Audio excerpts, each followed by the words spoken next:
여러분, 오늘은 하나님의 어린 양의 진노라는 제목으로 말씀을 드리려고 합니다. 여러분, 사랑의 반대말이 무엇인 줄 아십니까? 어떤 사람이 그리 물었더니 안사랑 그러더라고요. 여러분, 이 사랑의 반대말이 무엇인지 제가 설명하지 않아도 많은 사람이 알고 있습니다. 무관심이라 그러죠. 사랑의 반대말은 정오가 아니라 무관심입니다. 이 말은 1979년 마더 테레사가 노벨 평화상을 받을 때 인터뷰하면서 한 말이라고 해요. 무관심은 가난하고 배고프고 도움이 필요한 사람을 외면하지 말고 그들에게 관심을 가지고 사랑을 베풀라는 차원 높은 사랑의 반대말이라고 생각합니다. 같은 차원에서 게으름도 어떤 사람들은 사랑의 반대말이다. 게으른 사람은 자기도 사랑하지 못하고 남을 사랑할 수도 없다고 합니다. 이 남녀 간의 사랑, 에로스적인 사랑에서도 반대말이 무엇일까? 무관심은 거기에도 해당되는 것 같아요. 그렇죠? 연인이 서로 사랑하다가 헤어져서 사랑하는 마음이 사라지면 자연스럽게 무관심해지게 됩니다. 그런데 헤어져도 변함없이 관심이 있다는 것은 아직도 사랑이 남아있다는 증거이기도 하죠. 증오나 미움은 사랑의 반대말에 자주 등장하는 단어지만 사실은 증오나 미움은 사랑의 반대말이라고 할 수 없습니다. 그나마 관심이 없으면 미워하지도 정오하지도 않겠지요. 이 과거에 장은숙이라는 사람이 장은숙 씨가 부른 사랑이라는 노랫말에 다음과 같은 구절이 있습니다. 보고파 하는 그 마음을 그리움이라고 하면 잊고자 하는 마음은 사랑이라고 말하겠어요. 보통 보고파 하는 마음을 사랑이라고 하는데 이 작사가는 잊고자 하는 마음을 사랑이라고 했습니다. 헤어져 아픈 가슴을 지닌 사람, 사랑하기에 잊을 수 없지만 잊어야 하기에 잊으려고 노력하는 그 애끓는 마음을 이 사람은 사랑이라고 표현한 것입니다. 그래서 사랑의 반대가 아픔이 아니라 사랑이 아픔입니다. 사랑하면 아픕니까? 예. 그래서 어떤 사람이 그랬잖아요. 사랑은 눈물의 씨앗이라고. 그런 측면에서 오늘 우리 성경 본문의 어린 양의 진노라는 이 진노는 사랑의 반대가 아니라 사랑의 발로다 할 수 있습니다. 사랑이신 하나님은 그 사랑의 마음으로 진노도 하십니다. 그 진노는 사랑에서 나오는 진노이지요. 그래서 하나님의 이 진노는 아픈 사랑의 표현이라고 할 수 있습니다. 신명기 5장 9절에 그들에게 절하지 말며 그것들을 섬기지 말라. 내 하나님 여호와는 질투하는 하나님인즉 나를 미워하는 자의 죄를 갚되 아비로부터 아들에게 3, 4대까지 이르게 하거니와 라는 표현이 있어요. 우상 숭배하는 사람을 가리켜서 하나님께서는 여호와 하나님은 질투하는 하나님이다 그랬어요. 여러분, 질투하면 돼요? 질투. 어떻게 여호와 하나님이 사람들처럼 질투하는 하나님이실까? 성경은 분명히 사랑은 시기하지 않는다고 했는데 사랑이신 하나님이 어떻게 질투하는 하나님으로 우리가 이해할 수 있을까? 이 대목이 참 이해가지 않는다고 하는 사람들이 있습니다. 잠언 27장 4절에 부는 잔인하고 노는 창수 같거니와 투기 앞에서 누가 서겠느냐 그래서 분노보다 더 무서운 게 뭐라고요? 투기다 그래서. 그런데 하나님이 질투하신다고 하니 성경을 읽는 독자들은 참 어리둥절하게 되는 것입니다. 하지만 그분의 질투심은 이기심에서 나오는 질투가 아니라 사랑의 질투입니다. 생명 아닌 우상에게 마음을 주는 걸 견딜 수 없어서 일어나는 불같은 질투, 그것은 사랑입니다. 죽지 말고 살라는 사랑의 다른 모습인 것이지요. 현대인들은 하나님을 많이 오해합니다. 많은 사람들은 안타깝게도 진노하신 하나님에 대한 이야기를 들으면 이상하다, 생소하다고 생각하지만 그것은 하나님을 잘 몰라서 그런 것입니다. 그래서 진노하시는 하나님은 현대 기독교인들에게 구약의 하나님은 잔인한 하나님, 신약의 하나님은 사랑의 하나님, 이렇게 구약과 신약을 분리해서 생각하는 그런 교회, 그렇게 가르치는 사람들도 있지만 이것은 하나님에 대한 오해, 하나님을 잘못 이해해서 주장하는 것들이지요. 그래서 그런 사람들의 하나님은 참으로 친절하고 여유 넘치며 재치와 간용으로 사람을 한없이 품어주시는 따뜻한 친구 같은 분으로 진노를 모르는 사랑의 하나님으로 이해합니다. 하지만 여러분, 성경은 우리가 그렇게 생각하고 싶었다고 그렇게 바꿀 수 있는 것이 아니지 않습니까? 성경은 분명히 하나님도 진노하신다고 명백하게 선언하고 있습니다. 현대 기독교인들에게 도무지 양립할 수 없는 개념인 진노의 하나님과 사랑의 하나님은 양립할 수 있는 분으로 성경은 이야기합니다. 그만큼 현대 기독교인들이 하나님을 오해하고 있다는 것이죠. 여러분, 사랑의 속성에는 두 가지 속성이 있는데요. 하나는 자비의 속성이 있습니다. 그 다음에 사랑의 속성에는 공의의 속성이 있습니다. 사랑은 사랑과 공의가 아니고 사랑이라는 한 이 둥치 안에 공의라는 속성과 자비라는 속성이 아주 정교하게 배틀처럼 짜여져 있습니다. 그래서 자비만 있는 것은 사랑이 아니에요. 공의만 있는 것도 사랑이 아닙니다. 사랑은 자비와 공의가 함께 짜여져 있는 것이지요. 만일 제 팔이 어떤 것에 감염이 되어서 지금 썩어 들어오고 있습니다.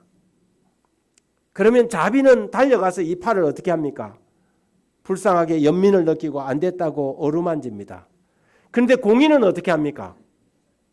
공의는 아주 냉정하게 그 팔을 잘라야 합니다. 그래야 이것이 점점 썩어 들어와서 내 생명을 어떻게 해요? 앗아가지 않기 때문이죠.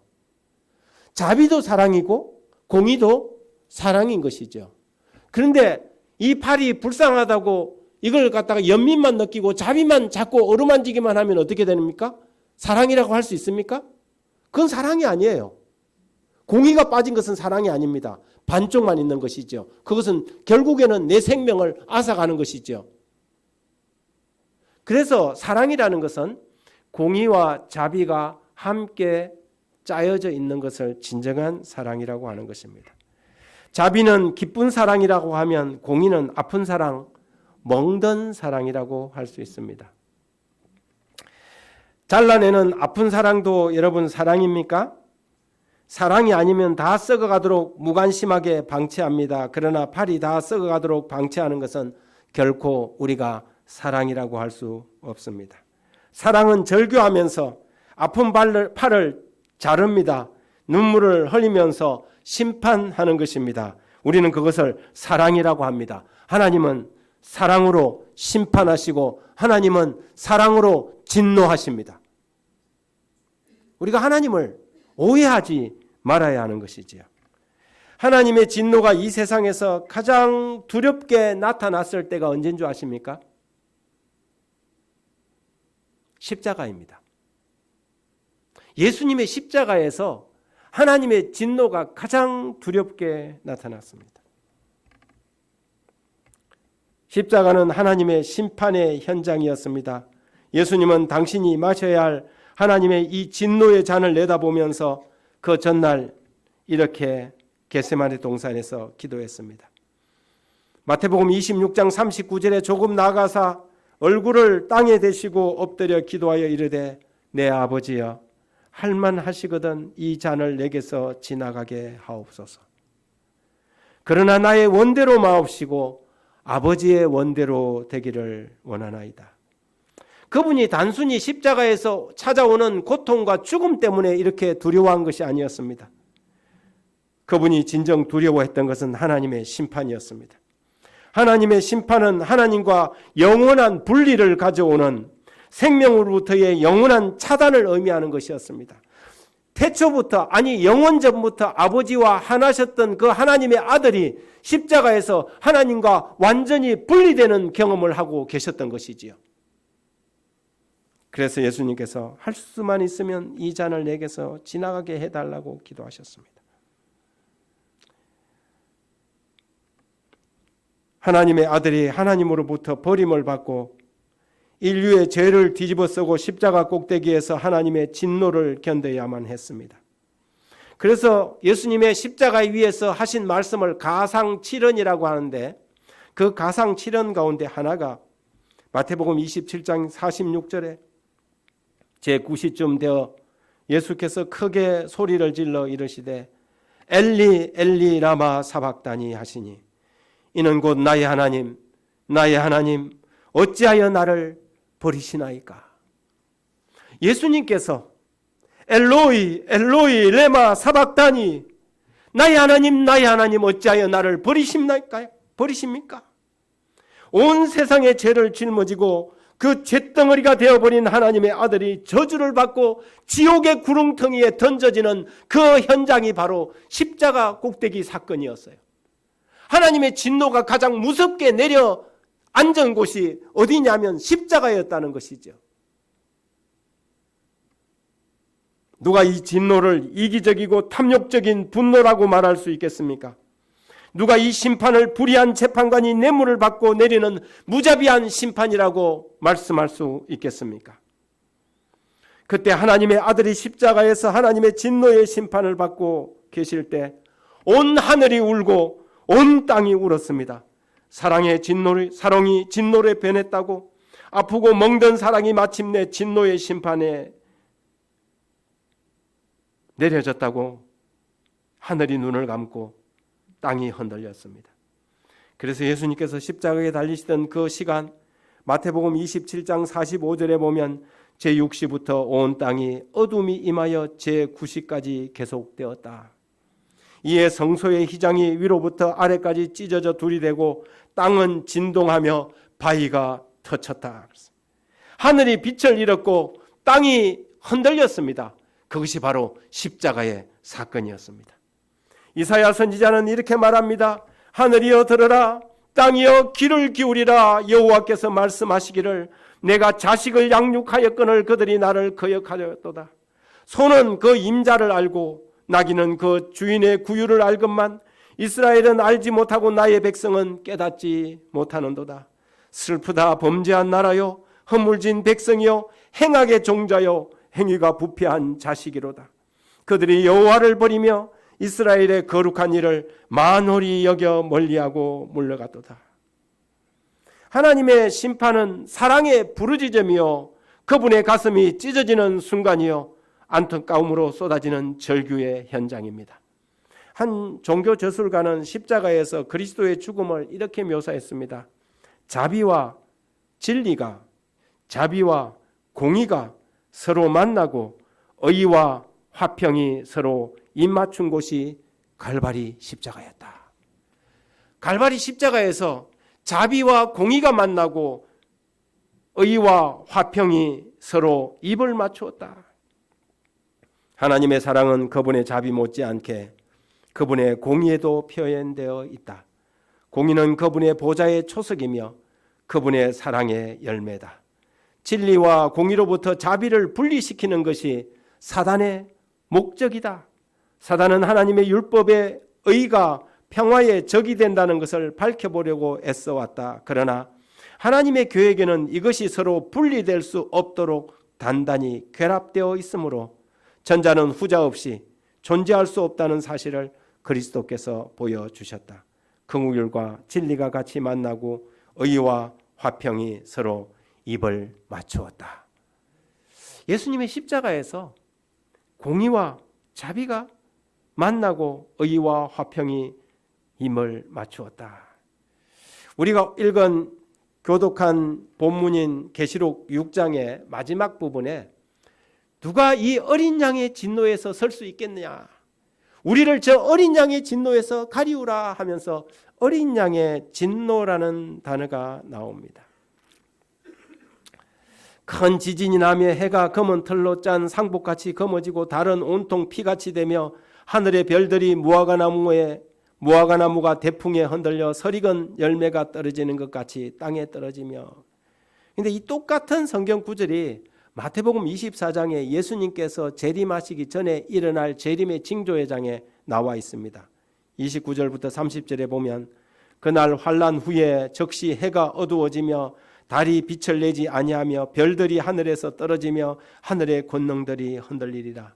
그때에 인자의 징조가 하늘에서 보이겠고 땅의 모든 족속이 통곡하고 그들이 인자가 구름을 타고 능력과 영광으로 오는 것을 보리라.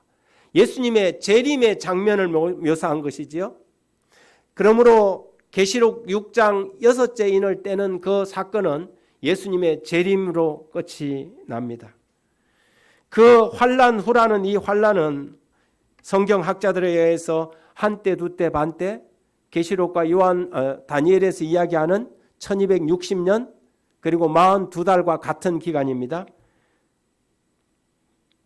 이 사건 후에 하늘이 검어지고 별들이 땅에 떨어지고 했습니다. 이 사건이 중세 1260년 기간을 말한다면 1755년 리스본 대지진 그리고 1780년 5월 19일에 일어난 뉴욕과 맨하탄에서 일어났던 암흑일 그리고 1833년 11월 13일 대서양 일대에서 쏟아진 하늘에서 불꽃놀이처럼 쏟아진 유성우 사건들이 이 예언의 성취로 보여지는 것이지요. 하지만 예수님께서 직접 재림하시기 직전에 이런 실제적인 사건들이 정말 실제적으로 일어날 것으로 우리는 보고 있습니다. 하나님의 임재 앞에서 땅은 흔들리고 태양은 빛을 잃을 것입니다. 선지자 이사야는 이렇게 말합니다. 너희는 애곡할지어다. 여호와의 날이 가까웠으니 전능한 자에게서 멸망이 임할 것이미로다. 그러므로 모든 손이 힘이 풀리고 각 사람의 마음이 녹아질 것이다. 그들이 놀라며 괴로움과 슬픔에 사로잡혀 해산이 임박한 여자같이 고통하며 서로 보고 놀라며 얼굴이 불꽃 같으리라. 보라, 여호와의 날 곧 잔혹히 분냄과 명렬히 노하는 날이 이르러 땅을 황폐하게 하며 그 중심에서 죄인을 멸하실 것이다. 죽음을 무릅쓰고 내어준 하나님의 사랑을 거절하고 그분의 눈물 어린 생명의 호소를 외면한 사람들은 그날에 깨닫게 될 것입니다. 그들이 거절한 것이 무엇이었는지, 그들이 정녕 마음을 열고 받아들이기만 했더라면 받을 수 있는 구원을 그들이 영원한 생명을 잃어버렸다는 사실을 그때야 너무 늦게 깨닫게 될 것입니다. 그러니 누구를 원망하고 누구를 탓할 수 있겠습니까? 사랑은 이미 충분했고 원하기만 하면 누구나 구원을 얻을 수 있다는 사실이 증명되었습니다. 볼지어다 그가 구름 타고 오시리라. 각인의 눈이 그를 보겠고 그를 찌른 자들도 볼 것이며 땅에 있는 모든 족속이 그로 말미암아 애곡하리니 그러하리라. 아멘. 반면 어떤 사람들은 그 영광스러운 재림의 날 아침에 이렇게 이사야 25장 9절의 말씀처럼 말할 것입니다. 그날에 말하기를 이는 우리의 하나님이시라. 우리가 그를 기다렸으니 그가 우리를 구원하시리로다. 이는 여호와시라. 우리가 그를 기다렸으니 우리는 그의 구원을 기뻐하며 즐거워하며 노래하리로다. 이 세상은 예수님의 재림으로 인하여 확연하게 두 부류로 나눠질 것입니다. 어떤 사람은 우리를 저 어린 양의 진노에서 가리우라고 소리치는 사람이 있는가 하면 어떤 사람은 우리가 그를 기다렸으니 그가 우리를 구원할 것임이라 하면서 찬양하게 될 것입니다. 여러분, 우리는 그날에 어느 쪽에 서 있게 될 것입니까? AD 70년 유대 민족이 그렇게 자랑하던 예루살렘이 함락되었습니다. 로마의 타이터스 장군이 이끄는 사개 군단이 예루살렘을 에워싸고 물샐 틈 없이 조여오자 포위의 효과는 금방 나타나게 되었습니다. 엄청난 사람들이 성 안에서 굶주려서 죽어가게 되었습니다. 배고픔에 시달리다 못해 사람들은 점점 미쳐갔고 얼마 남지 않은 음식을 빼앗기 위해서 폭행과 고문이 자행되었습니다. 그래도 놓지 않으면, 그래도 빼앗을 수 없으면 사람을 죽여서라도 빼앗았습니다. 역사가 요세푸스가 기록한 당시의 기록에 처참한 상황을 이렇게 기록합니다. 살인자들이 들이닥쳤다. 그녀는 그들을 위해 음식을 많이 남겨두었다고 대답하고는 살며시 자신의 죽은 아들의 시체 중 남은 부분을, 덮었던 부분을 보여주었다. 내가 제공하는 이 음식을 먹지 않는다면 나는 이미 그중 절반을 먹었으니 나머지도 내 차지가 될 것이요. 이 말을 들은 그 폭도들은 벌벌 떨면서 이 끔찍한 양식을 그 어머니에게 넘기려 하지 않았다. 곧 온 도시에 그 끔찍한 죄에 대한 소문이 퍼졌다. 얼마나 굶주렸으면 자기 자식을 잡아먹고 폭도들이 들이닥치자 보자기를 펴서 그 나머지 죽은 자기의 자식을 폭도들에게 내어주는 그 참혹한 장면이 AD 70년 로마에 의해서 무너진 예루살렘 성 안에서 벌어졌던 사건이라고 역사가가 기록을 남기고 있습니다. 예루살렘 멸망 과정에서 발생한 사망자가 무려 110만 명이었습니다. 포로로 잡혀간 사람이 9만 7천 명이었는데 끌려간 그들마저도 노예가 되거나 로마의 원형 경기장에 사자들이나 맹수들의 밥으로 던져버리는 그런 참혹한 결과가 주어졌습니다. 하나님의 성령이 떠나버린 선택받은 도성 예루살렘은 정말 참혹하고 저주받은 도성 그 이상 그 이하도 아니었습니다. 그러나 이런 결과가 초래되기 전까지 하나님의 자비와 하나님의 호소가 없었던 것이 아닙니다. 하나님의 아들 예수 그리스도가 그 도성 안에서 3년 반이나 하나님의 말씀을 전했고 예수님께서 성찬하신 이후에도 3년 반 동안 제자들이 그 도성의 회개를 위하여 호소했습니다. 한때 사랑받던 도성이, 그러나 그들은 그분의 호소에 귀를 기울이지 않았습니다. 만일 그들이 예수님의 음성을 듣고 돌아왔더라면, 그 간절한 부르짖음의 기쁨으로 응했더라면 이런 일은 절대 일어나지 않았을 것입니다. 예루살렘이 멸망하기 40년 전에 감람산에서 그 도성을 바라보시며 눈물로 호소하시며 그날의 참상을 예수님께서 미리 예고하시지 않았습니까? 누가복음 19장 41절 이하에 가까이 오사 성을 보고 우시며 이르시되 너도 오늘날 평화에 관한 일을 알았더라면 좋았을 뻔하였거니와 내 눈에 숨겨졌도다. 날이 이럴지라 내 원수들이 토둔을 쌓고 너를 둘러 사면으로 가두고 너와 및 그 가운데 내 자식들을 땅에 메어치며 돌 하나도 돌 위에 남기지 아니하리니 이는 내가 보살핌을 받는 날을 알지 못함이라. 보살핌을 받는 날을 알지 못했다. 이 말은 다른 표현으로 은혜의 날을 이야기합니다. 그때까지는 은혜의 문이 열려 있었습니다. 그때 그들이 회개하고 돌아섰더라면 AD 70년의 참혹한 역사는 바뀌었을 것입니다. 하지만 암탉이 그 새끼를 그 날개 아래 품으려고 그렇게 부르고 불렀지만 철없는 이 병아리들은 사나운 독사가 자신들의 목숨을 노리는 줄도 모르고 그 어미의 날개 아래서 벗어났습니다. 맹렬한 진노는 그분의 간절한 눈물의 호소를 거절한 결과였습니다. 아니, 진노는 하나님의 피눈물이었습니다. 자기 백성을 건져내지 못하는 부모의 가슴치며 울부짖는 통곡이었습니다. 지금도 하나님은 예루살렘을 향하여 부르짖듯 그분의 백성들을 부르고 계십니다.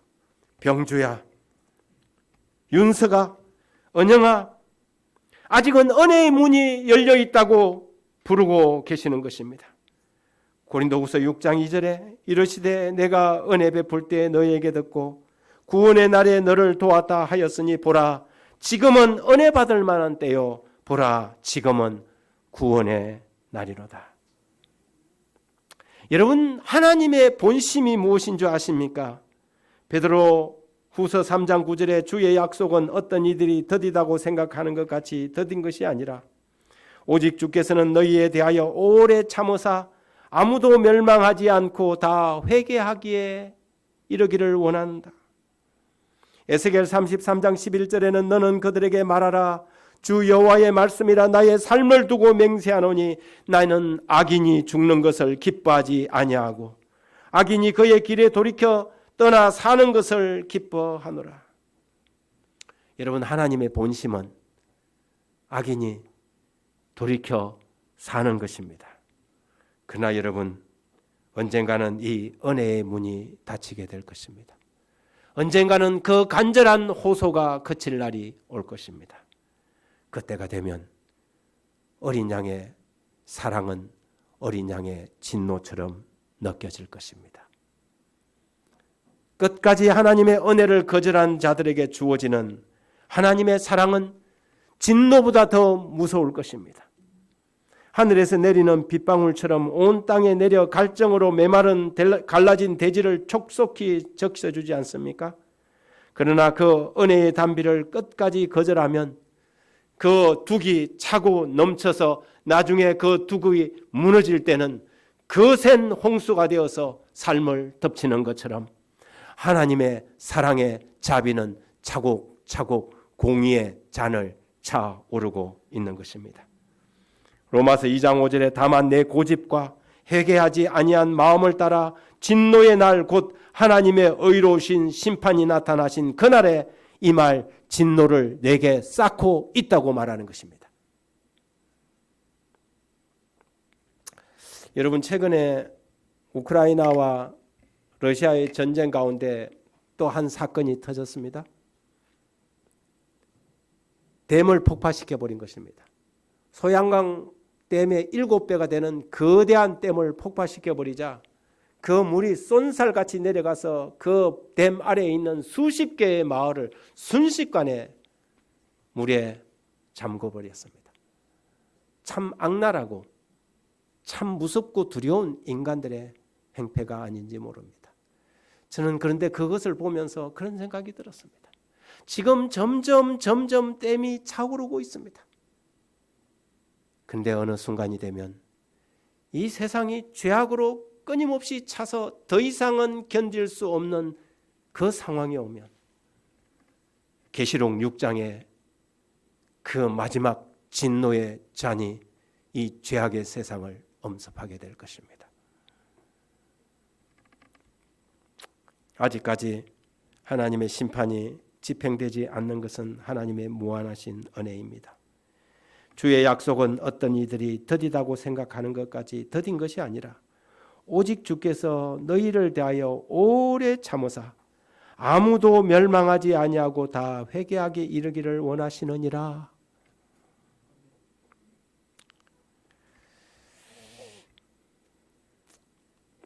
아직은 하나님의 천사들이 이 문을 거대한 바람을 붙잡고 있습니다.